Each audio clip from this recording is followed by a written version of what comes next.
निराकार का अर्थ ये नहीं है कि जिसका कोई आकार ही नहीं। निराकार का मूल अर्थ है जिससे सब आकार निकले हों।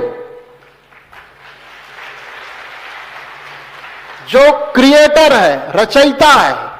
निराकार यदि हम कहेंगे उसको तो फिर उसकी जो रचना है वो भी निराकार होगी, क्योंकि निराकार से निराकार ही निकल सकता है।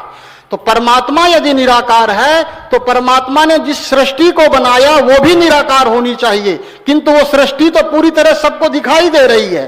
फूल हैं, नदियां हैं, तालाब हैं, पशु हैं, पक्षी हैं, पांचों तत्व स्पष्ट रूप से दिखाई दे रहे हैं। इसका अर्थ यही है कि वो भी आकार में है, लेकिन तत्वों में जैसा नहीं है, हमारे जैसा नहीं है।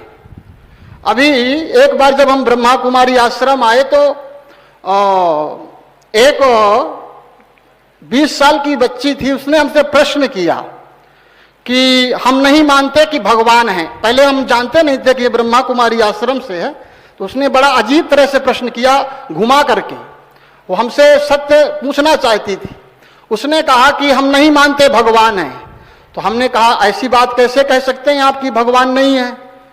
तो बोले कि आप प्रमाण दीजिए कि भगवान है। हमने कहा कि आप अपने को मानते हो कि आप हो? तो उसने कहा हाँ, अपने को तो हम मानते हैं। तो हमने कहा कि यदि आप अपने को मानते हो तो आपके पिताजी भी होंगे, उनको भी मानते हो कि वो भी हैं?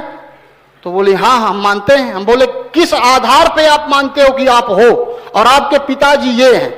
बोले हमारा रूप उनका रूप मिलता है, हमारे गुण उनके गुणों से मिलते हैं, हमारा डीएनए मिलता है, तब हम मानते हैं कि ये हमारा पिता है और ये हमारी माँ है।